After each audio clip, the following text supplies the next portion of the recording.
وسم یو سړی دی کلی نوم ناخلمه، نو د هغه ګاونډي راته ووي مولي صاحب ژبه یې راوتې ده، دا دویم دریم مړی داسې وشو او 15مه که 20مه ورځ د ځنکدنې دی او د ټول د کور خلکو د تور څادر ختم ورپسې وکړو. تاسو هم دعا کوئ چې د خیره ساه ورکړي، لکه ټول خلق تی په اور کې پراته دی، واړه یریږي، زنانه یریږي، او هغه صرف یوه چغه وکاږي چې ډوډۍ راکئ. یا خلکو د لوږې نه مړ شوم ډوډۍ راکئ، نو د هغه ژبه په نامه باندې پرته ده او ډوډۍ هغه خوړی نه شي، نو څو موږ له څه په ډوډۍ وله ورکړو. وایي په مخه نو اوس دا خلک وایي چې یاره دا اواز غلی شوې چې دی دا نه وایي چې ډوډۍ راکئ. دا مرګ د الله پاک حکم دی، مرګ د الله ډالۍ ده. من احب لقاء الله احب الله لقاءه. څوک چې د الله ډالۍ خوښوي الله د هغه ملاقات خوښوي.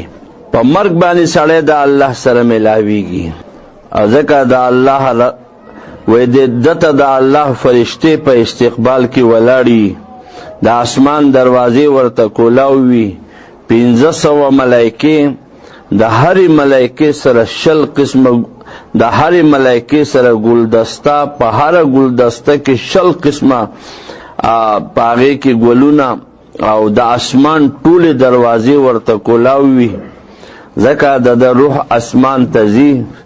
څوک دی؟ پلانکی دی، د پلانکي زوی دی.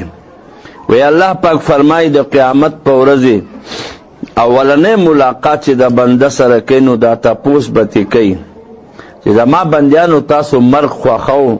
نو وی او وی ولې؟ وی ځکه چې مرګ د الله ملاقات دی. نو مرګ تاسو ولې خوښو؟ دی به وی رجونا عفوک و مغفرتک، خدای ستا د بخښنې په تمه او ستا د بخښنې په تمه او ستا د عفو په تمه باندې مونږ مرګ خوښو.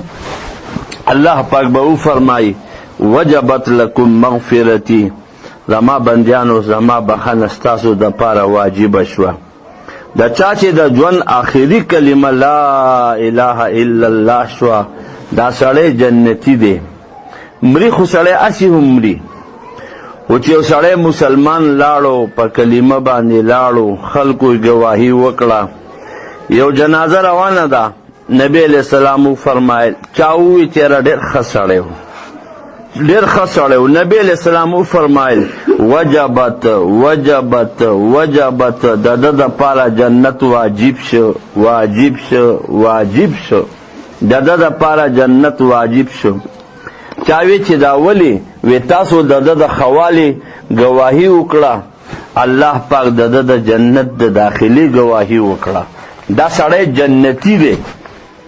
اوس سړی یو مړ دی، څومره مسلمانان د مسلمان مړي په جنازه کې شریک شي، دا سړی د الله په ضمانت کې شي، تر څو چې دی ژوندی وي دله به الله رزق ورکوي، او که مړ شي الله به د ده بخښنه کوي، الله به د ده بخښنه کوي. وایي څومره مسلمانان جنازې له اوږه ورکي او 40 قدمه د جنازې سره لاړو، د ده 40 ګناه کبیره معاف شو. مستحبه طریقه دا ده چې د هر د کټ د هرې خپې لس قدمونه به د هر خپې سره اخلي. بیا وفرمایل چې یاره یو سړی په جنازه کې شریک شي، څومره مسلمانان د مړي په غسل کې شریک شوي وي الله پاک د هغې له 80 بخښنې ورکړي، د 40 کالو ګناهونه معاف شي. څومره مسلمانان په جنازه کې شریک شي، اولنی انعام چې مسلمان له الله ورکوي هغه دا دی چې څومره خلک د هغه په جنازه کې شریک شوي وي الله د ټولو د بخښنې اعلان کوي. دریم دا دی چې بیا څومره خلک د مسلمان په جنازه کې شریک شوي وي الله د ټولو د بخښنې اعلان کوي.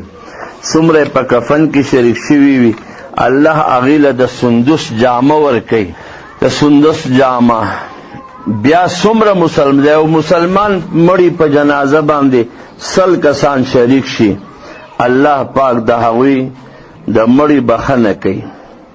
الا غفر الله له ما من میت یصلی علیه امه من الناس. د یو مسلمان په جنازه باندې څه کسان شریک شي، وی د هغه په جنازه باندې څه کسان شریک شي، دا مسلمانان د دې د ژوندي د دې مړي سفارشیان وي. نو که صلیح کسان شریک شو، الله د مړي بخښنه کوي. په یو جنازه باندې 3 صفه ودرېدو، الله د مړي بخښنه کوي. په یو جنازه باندې 3 کسان ودرېدو، نبی علیہ السلام فرمایي الله د مړي بخښنه کوي. 3 صفه، صالح کسان، سل کسان، صالح کسان او آخری 3 کسان. په 3 کسانو الله د مړي بخښنه کوي. جنازه روانه ده، خلکو وی ډېر ښه سړی و.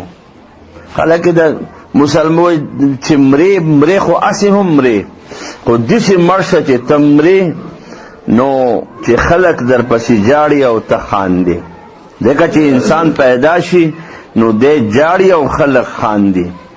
نو چې ته مرې په داسې حال کې مړ شه چې ته خو مړ شې لیکن خلک در پسې جاړي چې یاره ډېر ښه سړی و، ډېر ښه و، ډېر نیک و، سو جنازه راغله، چا وی ډېر ښه سړی و. نبی علیہ السلام فرمایل وجبت وجبت وجبت، د دپاره جنت واجب شو. یو سړی مړ شي د ده د جنتي کېدو نښه څه ده؟ وایي د 3 ګاونډیانو نه تپوس وکړه، که هغوی وي ښه سړی و بس جنتي دی. یو سړی مړ شي د هغه د دوزخي کېدو نښه څه ده؟ وایي د ده د 3 ګاونډیانو نه تپوس وکړه، که هغوی وي چېرې شکر دی علت اخلاص شو نو تپوس شو چې دې سړي ایمان نه دی ګټلی. نبی علیہ السلام 3 پیرې قسم کړی دی، زما دې په خدای باندې قسم وي، زما دې په خدای باندې قسم وي، زما دې په خدای باندې قسم وي، هغه سړی د سره مسلمان نه دی چې د ده نه د ده ګاونډیان تنګ وي، د ده نه د ګاونډیان تنګ وي. وایي ګاونډي ته اوږه کته که خدای بدل عزت درکړي، د ګاونډي ته اوږه کته که الله بدل عزت درکړي.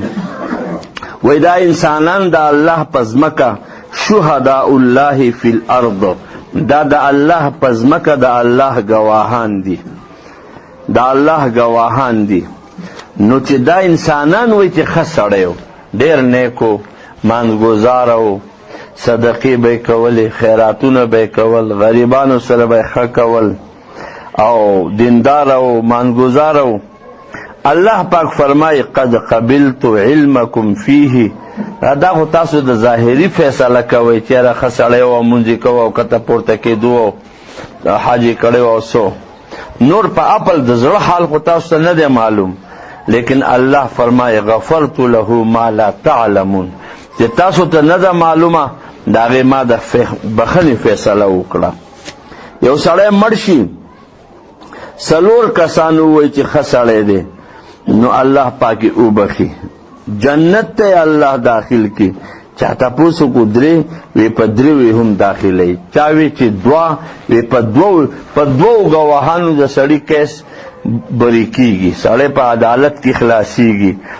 ثم لم نسأل عن الواحد، دی وی چې موږ د شرم د یو کس تاسو نه کو چې یو سړی مړ شي او یو کس داغه گواهی وکړي. دا مونږ کلی کې سړی وټونو ته ولاړو، دا هغه 6 ګوټونه ختلي وو.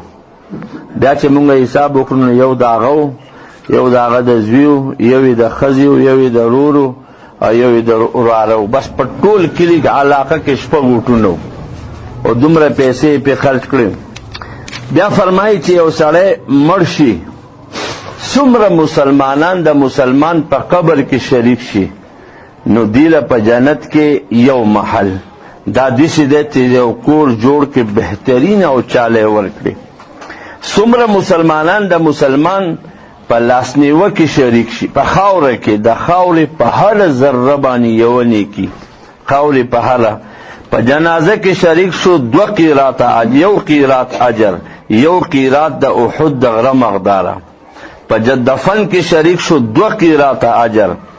وای تاسو چا چې د مسلمان مړی لاسنیوه وکړه څومره ثواب چې د غم خاندان ته ملاویږي، فله مثل اجره، دومره ثواب لاسنیوي والا ته ملاویږي. چا چې د مسلمان لاسنیوه وکړه الا کساه الله من حلل الکرامة یوم القیامه، دته به الله د عزت جامه ور واغوندي. چا چې د مسلمان لاسنیوه وکړه دته به الله د جنت صادر ور واغوندي. چا چې د مسلمان لاسنیوه وکړه، یو سړی باندې غم راغی، د 3 ورځې به د غمزده سړي سره کینې پاسې، دی به یوازې کینه، ځکه هلته د زړه جاړي، زړه د وینو ډڼ وي. نو 3 ورځو کې دی بیا ورو زیله راځي. البسه الله التقوى، دې سړي ته به الله د تقوا جامه ورکي، دی به الله نیک کی، دی به الله دینداره کی. نو دې لاسنیو کې سړی شریکیږي. لاسنیوه سنت طریقه ده، سنت د ده پر روح باندې به الله سلام ولیږي، او دته به الله د جنت 2 کالی ورکی چې ټوله دنیا به د هغې مقابله نشي کولی. اوس د لاسنیوي سنت طریقه ده، هغه به دا وي چې سړی په هغې کې لاړ شي او زیله عظم الله اجرکم، د غم خاندانه تاسو له د خدای اجر درکړي. بیا لاسنیوي له چې لاړ شي ان لله ما اخذ، څه چې اخیستي الله اخیستي دي، وله ما اعطى، څه چې را کړي دي الله را کړي دي. کل عنده باجل مسمى، د هر چا یوه نیټه مقرره وي. فلتصبر ولتحتسب، یا د غم خاندانه صبر وکئ، په خپل غم د الله نه عوض واخلئ، په خپل غم د الله نه عوض واخلئ. نو وی عالم بنیر یو عالم دی کتابی لیکلی دی، بیا ته ما فوټو سټیټ کړی دی چې یو سړی په مړی باندې دا چغې او دا برړې او دا جامې شلول او سر ویښته ویستل، او دا وی د قیامت په ورځ چې دا ښځه د قبر نه راپاسي نو د سپي په شانتي به غاپي، ینبح که نباح الکلب. څومره ویښته چې دی د خپل سرونو نه ویستلي دي، دا دومره ویښته به دا خاماران به د دې نه راتاو وي. سړي له جړا ورځي. حضرت عمر ته چا وی د حضرت خالد خویندې ډېرې جاړي، حضرت عمر په جړا شو او بیا وفرمایل د خالد خویندو ته ووایه، د ولید لوڼو ته ووایه چې خالد له د په اوښکو باندې غسل ورکړي، یعنې دومره دې وجاړي چې په اوښکو وله غسل ورکړي.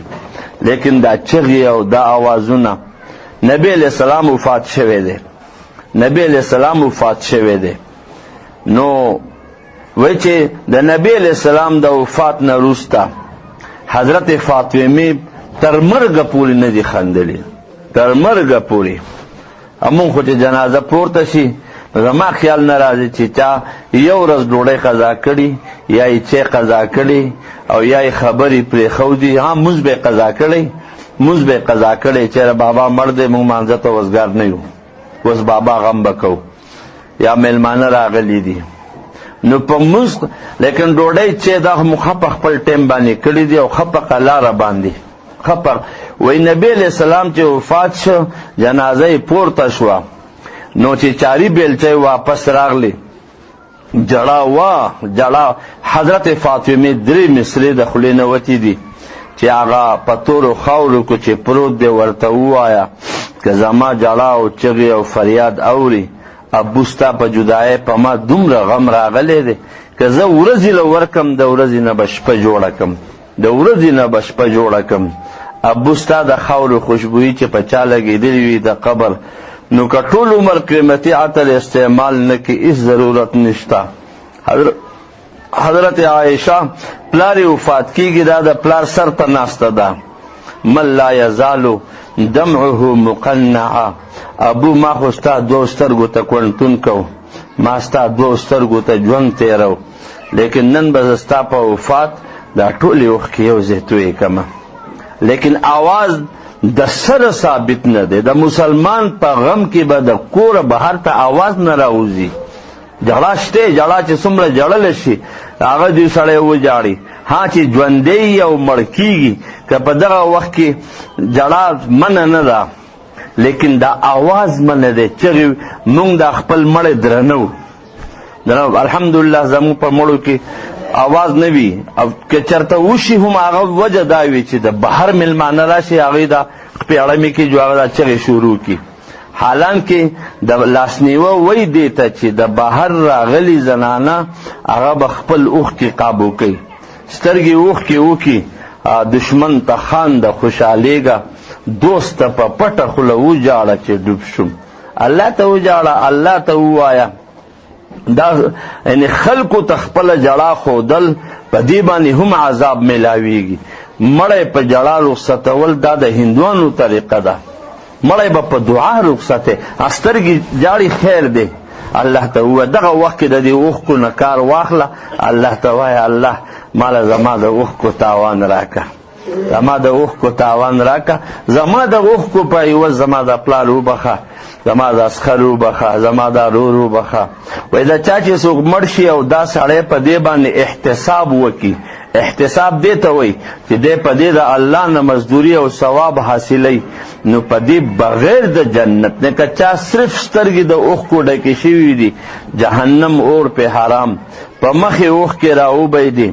وایي دا سړی چې کوم دی نو دا سړی دا مخ به الله د شرم د رسوایۍ نه بچ ساتي، او کومې اوښکې چې ځمکې ته تویې شوې دا به ټولې الله راجمع کړي او د جهنم د اور سمندرې به په دې باندې الله پاک مړې کوي. د خلکو یعنې زما په عرش به زلزله کړي یاره، تا ته د خپلو اوښکو څه پته ده. د انسان اوښکې دا الله ته ډېرې خوږې دي، ډېرې محبوبې دي، ډېرې محبوبې. مونږ وایو خدای زمونږ د غم په عوض د پوره امت مغفرت نصیب کړي.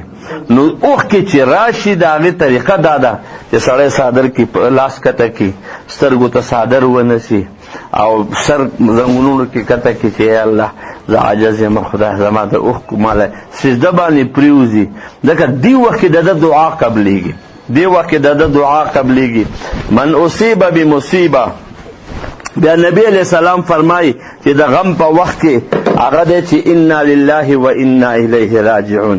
خدای مونږ ټول ستایو، مونږ ټول ستایو. نو په هر یو عمل کې یوه طریقه ده، یو نیت دی. په لاسنیوه کې هم طریقه ده هم نیت دی. خپلې زنانه راځي السلام علیکم کینی او هغوی له تسلي ورکړي چې خدای دې تاسو له صبر درکړي، الله دې ستاسو د مړي مغفرت نصیب کړي، الله دې ستاسو د دې غم غوره عوض درکړي. او د الله حکم دی، د الله مالو الله وارث. خلاصه شوه.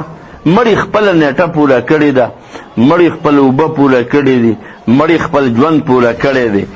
انا لله و انا الیه راجعون، انا لله و انا الیه راجعون. یو سړی لاسنیوي له تلی وی لاس به پورته کو، و جنتونه و دوزخونه، ګناه کبیره ګناه صغیره. چا په ترخ کې ووهو چې الله دې غر کا، د درې ورځو ماشوم دی، نه یې کبیره شته او نه یې صغیره شته. هغوی ما لاسنیوي څه په تندر لګولې، خو دادا وی چې لاړ به شي. اوس دادا وی چې لاړ به شي نو دې سړي ته د لاسنیوي ثواب نه میلاویږي.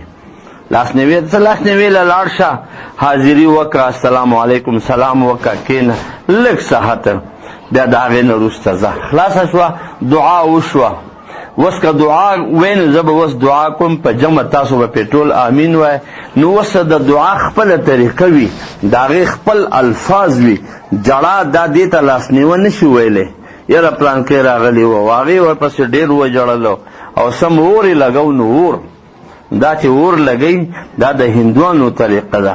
پلانکۍ راغلی و، جو پیریان پې راغله، جو بېهوشه شوه، جو اوس هغې له ډاکټر راوله. نو په بونیر کې یو مړی شوی و په اکسیډنټ کې. ګاونډي راته قصه کوله چې یاره یو سړي خپل ښځې ته وي ماله یو پیاله چای پوښ کړه، هغه وي دقه دا مړی وینم جو راځمه پخوم دله. نو هغه دې مړي له تلې ده، د کور هلک چې کوم و هغه په ځان پسې ټوپک راغېستی دی، وي ځان ولم دا مړ دی. نو هغه د اوچتېدو را لګېدو او د کور ښځو هغه نیولی و، چا ټوپک تې نیولی و او چا هغه اوس به دې کمره کې اوچتېږي او را لګي. جو ښځو د کور ښځې خو چې مړی راغی جو د بهر د سړو ورته وي چې تاسو لږ اخوا شوئ، مونږ له دا مړی د دالان کې کټ را دننه کړو. جو زنانه به اخوا شوي نو حالان کې چې څنګه یې مړی ښودی دی او خو د وینو سور سالو او جو ټول ښځې پرې راپنډ شوي دي. هغه په دغه دالان کې لاندې ګټر و، یو ګټر مات شوی دی لینټر، نو هغه د 200 کالو ګټرو او 19 ښځې د هغه مړي سره په ګټر کې تلي، 19 ښځې په ټک باندې مړې. هغه چاته چې خاون وي ماله پیاله چای پوکه، هغه د چي په تمه ناست و، هغه ښځه یې وله مړه راوړه د ګټر نه یې راوویسته. بیا فوجیان راغلي دي، کرفي لګولې ده او بیا یې ښځې په کونډو هغه مړی په کونډو راویستی دی.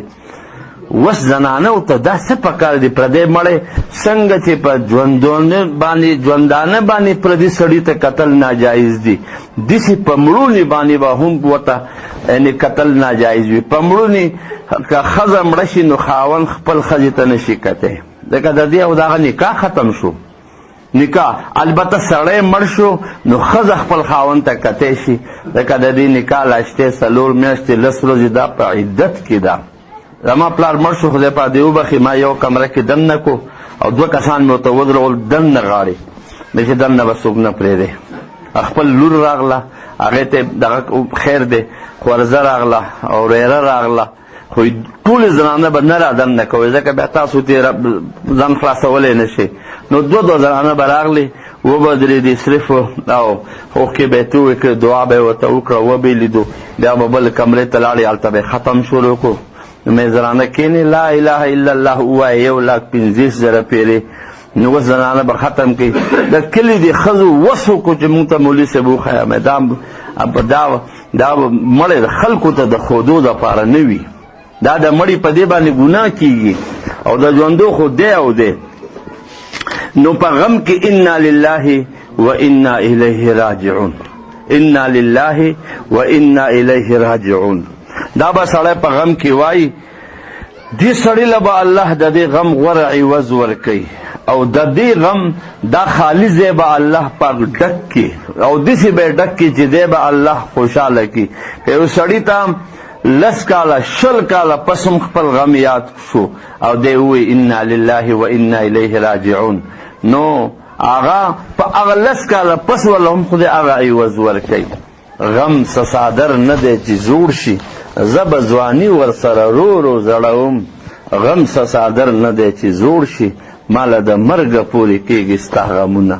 دا غم د یو ورځې شی نه وي. ما ته ښکاري لکه 10-12 کاله به شوي زموږ نوسی مړ دی، اوس هم ما ته داسې دی لکه زما په غېږ کې چې پروت دی او نن ساه ورکوي چې یاد شي راته. نو ښځې ما ته وایي راته څه چل کوې؟ خدایه اوس ما ته را مخکې شي نو زه څه چل وکړم؟ نو زه د بل نوم ده ته اخلم، ژوندي ته.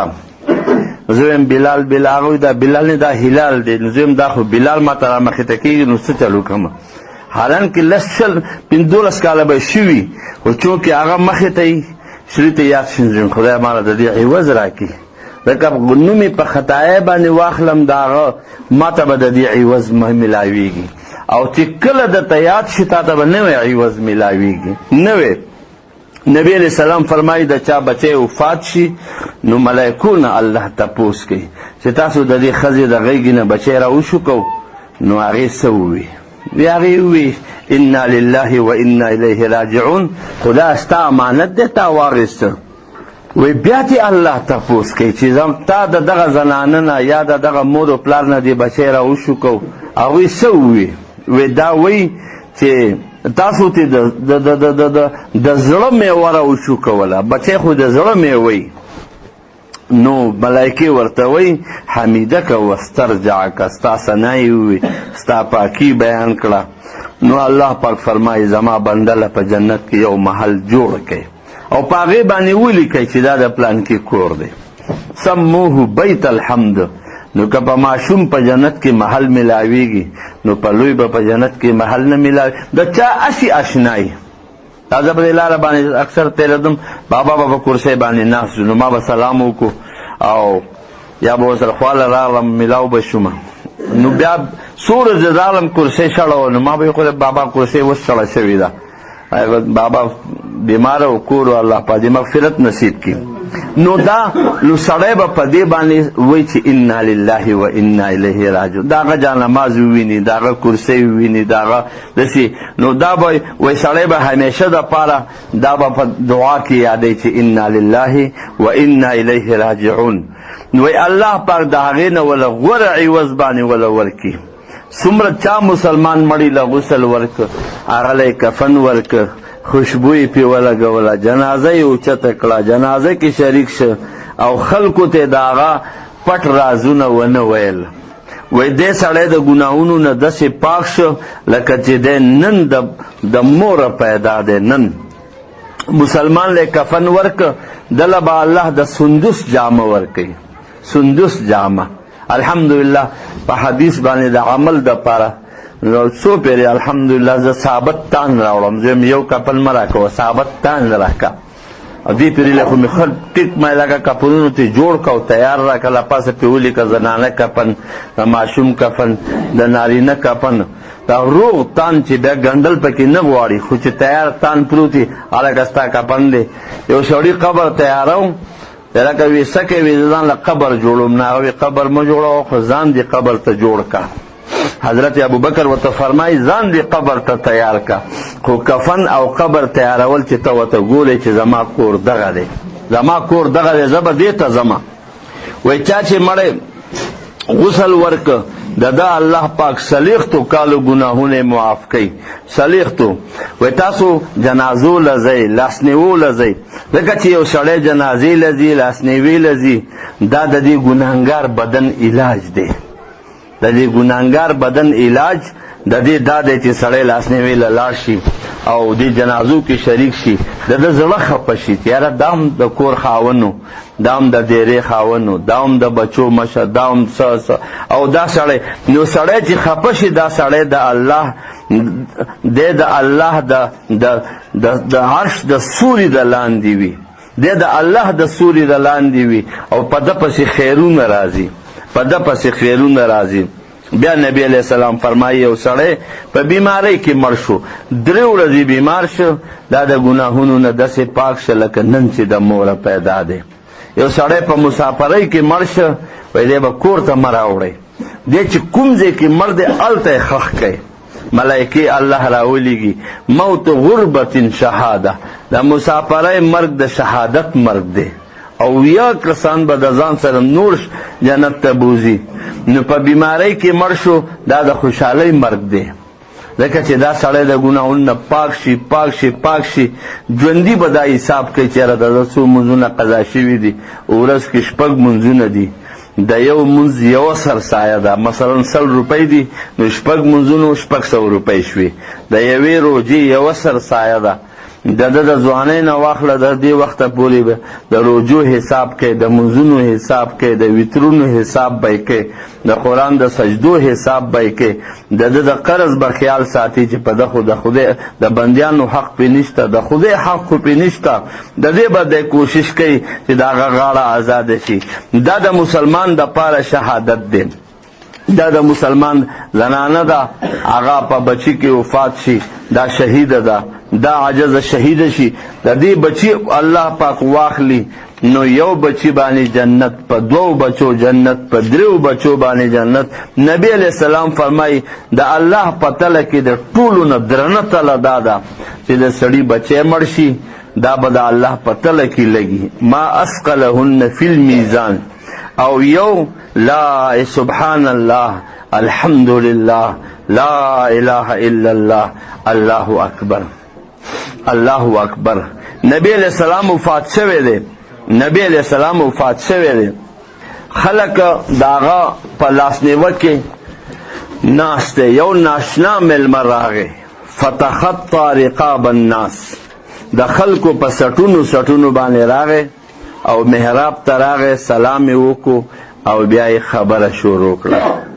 علما وایي چې دا سنت طریقه ده، په لاسنیوه کې په جنازه کې سړی لږ د دین خبره کوي، دا د مړي فایده وشي. دا مونږ چې کوم مسکالې کوو چې لاس پورته کوي او بیا به لاس پورته کوو، بیا به لاس پورته کوو، دا سیټ او سټینډ دې ته سیټ سټینډ وایي.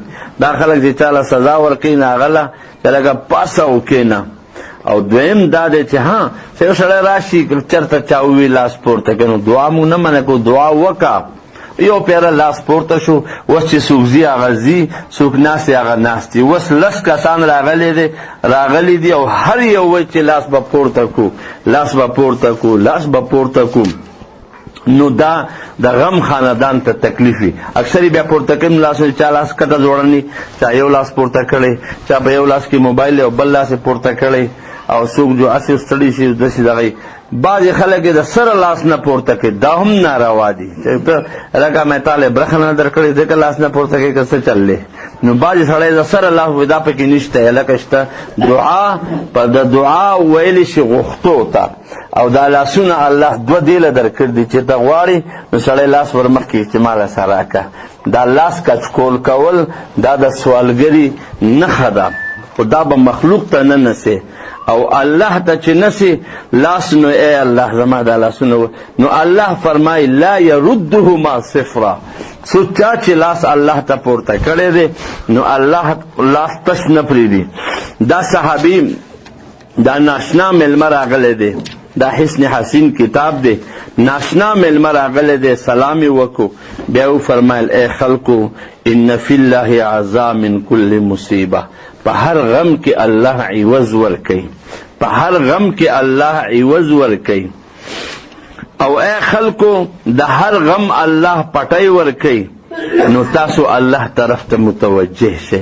په خپل غم کې د الله نه عوض واخلئ. محروم سړی هغه دی چې هم ته سړی لاړ او هم ورته عوض میلاو نشو.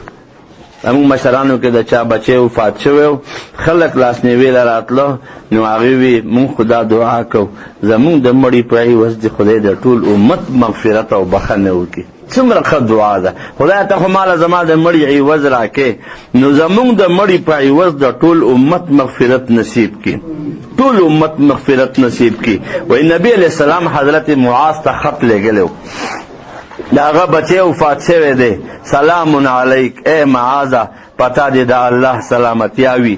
او ای معاذه زه تا ته د الله لویي او پاکي بیانوم، تا له دی الله په غم باندې صبر درکړي او موږ له دی الله شکر راکړي. خو ای معاذه دا واوره، زمونږ مالونه، زمونږ بچي، زمونږ اولاد دا د الله امانت دی چې کله رانه اخلي. زمونږ په کلي کې واده و، او دا قصه زه بار بار هم کوم، زما په سترګو په مخ کې شوې ده.